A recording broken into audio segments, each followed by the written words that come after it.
Today on Better in Our Backyard, we'll be featuring Minnesota State Senator Tom Bakk. Tom has served in the Minnesota State Senate since 2003, was a Senate Majority Leader between the years 2013 to 2017, and was a Senate Minority Leader between the years 2017 to 2020. Throughout Senator Bakk's career, he has always been a champion and strong advocate for both mining and industry on the Iron Range. Now, recently, a bill has been proposed on both the Minnesota House floor and the Minnesota State Senate floor called the Prove It First bill. For those of you who don't know, this bill would be extremely detrimental to the future of copper nickel mining on the Iron Range. And Senator Bakk was kind enough to give his time, his take, his perspective, and his opinion on the proposed legislation, while also touching a little bit upon his most recent decision to leave the Minnesota DFL party to form a new independent caucus with fellow state senator David Tomassoni. So thank you to Senator Bakk for doing the interview. I enjoyed the discussion, and I hope everyone enjoys this segment. And so, and I'm asking because I'm curious. So, from your perspective, obviously you've been in the news lately from switching the DFL party to starting an independent caucus with Senator Tomassoni. From your perspective, when did you start first noticing maybe a shift in values of the DFL party?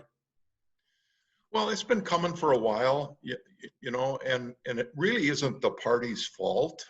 What's interesting is, the party platforms, whether it's the Republican Party or the Democratic Party, are determined by people that go to the precinct caucuses and participate in that process. And for a long, long time, it was labor people who, they went to the caucuses, they brought their resolutions and participated in developing what the priorities were going to be for the party.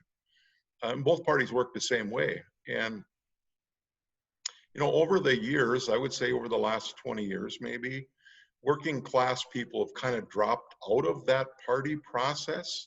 They just don't have a burning in their belly anymore. And I think some of it is the result of unions been very successful in, negotiating good wages, good benefits for working class people. And even if you're not a union member, you benefit from the negotiated contracts that unions do with employers, because it kind of sets the area standard of where wages should be in a sector of the economy. So a lot of people benefit from those union contracts that are negotiated, and they probably don't realize it. But so people got a little complacent and quit participating in the process because times were good. And then what's happened is another group came along that really had it burning in their belly. And in the case of the Democratic Party, it's been the environmentalists, it's been the people advocating for clean energy, climate change. Those have kind of become the priorities of the DFL, because those are the people that have had it burning in their belly to impact the process. And so because a lot of labor people kind of weren't in the room, the agenda was really developed without them. And so the messaging for the Democratic Party, I know, has been around those other issues. And they have just kind of, I think working class people feel like, geez, they're not talking about things that are important to me any longer. So there's been a little bit less interest in people voting for Democrats. And you really see it on the Iron Range. It's a blue collar economy, and the messaging has not been about trying to create jobs on the range or supporting the pipeline. There's 4,000 people working on that Enbridge pipeline today, blue collar jobs, good jobs. And but that hasn't been an emphasis for the DFL.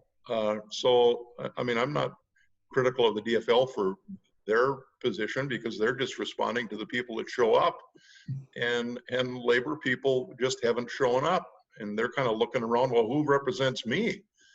And so I've kind of just came to the place, and it kind of came to a head with when the party this fall decided to pass a anti-mining resolution. That really kind of brought it to a head for me, because that was an absolute shot at northeastern Minnesota. We're the mining region of the state. And they will tell you that the resolution the party passed, and now has been introduced in the form of a bill here in the legislature, is a Prove It First bill. The prove it can be done safely before we do it in Minnesota. Well, that is a little misleading, I got to tell you, because that's not really what it is. what it is these large companies and these mining companies and paper companies are global entities now. The globe in our economy has gotten much smaller, more of the global interests, especially Canadian in our case, have taken an interest in the mining in northeastern Minnesota. And the reason there's so much interest in northern Minnesota is the copper, nickel, and the platinum group metals, the golds, the cobalts, the silvers, the platinums, the palladiums. It is an immense resource in northern Minnesota. It is the largest undeveloped resource in North America. And as we move more, the reason the companies are here is as they can see that as we move towards a green economy where we have more renewable energy, electric cars, windmills, solar panels, it takes a lot of non-ferrous metals to do that, and especially also in the medical device industry. And right now, other than copper, pretty much those other platinum group metals and rare earth metals are being produced in different places around the world. A lot of them in China, a lot of them in Africa, especially in the Congo, where they use child labor. And in China, there are no environmental regulations.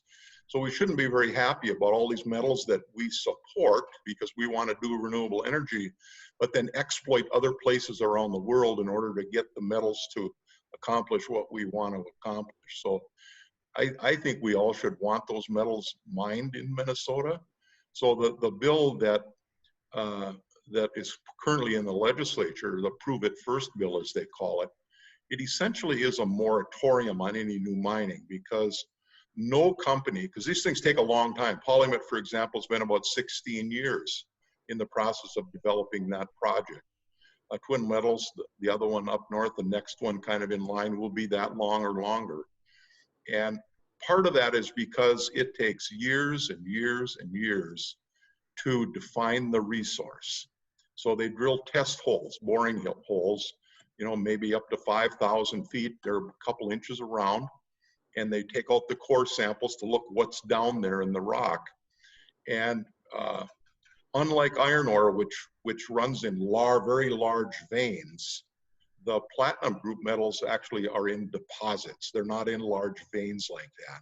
So you might drill a hole that might have no platinum group metals in it, and 100 feet away, drill a hole that is rich in those deposits, because that's just the way those things were deposited in the rock. So it takes a lot of additional infill drilling in order to identify the resource, which costs a lot of money.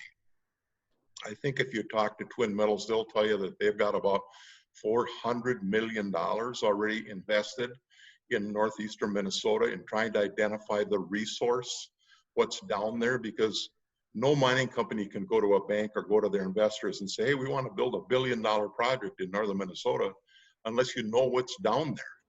So that is where the problem with the bill is. No one's going to come here and explore here and tell us what we own down there. The state owns, because the state owns a lot of mineral rights. There are private fee holders that own minerals down there also. But the state owns billions of dollars of non-ferrous mineral resources down there that we would get royalties on that would come to the state if those deposits were ever developed. But nobody's going to ever come and work on it, explore it, if you can't build a project. And that's what this does. It says you can't do it until one's been open somewhere for 10 years and closed for 10 years, and you get decades down the road that maybe, just maybe, there'll be a project. No company is going to invest the hundreds and hundreds of $millions that it takes to ever explore and develop a project in northern Minnesota.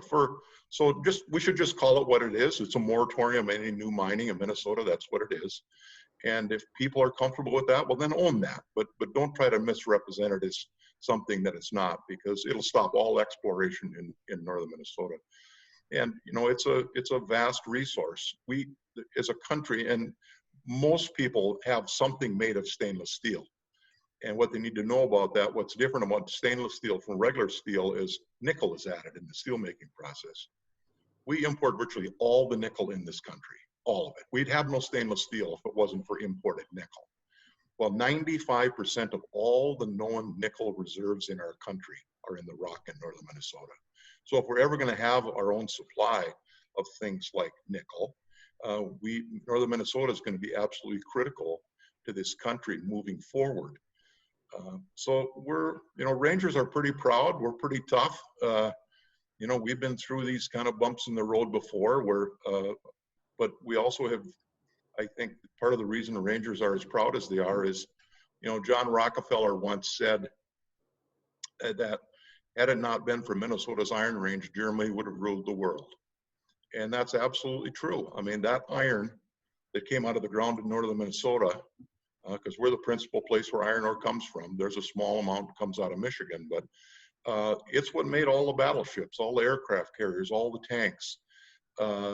They came from northern Minnesota in the war effort. So we're pretty proud of the contribution that we've made, and I think we can make a contribution like that to the new green economy too, where we actually mine the minerals that go into developing a clean energy economy and electric cars and things, windmills and solar panels right here in Minnesota. And we all should be proud of the contribution that Minnesota will be able to make to the rest of the world if we're able to do that here.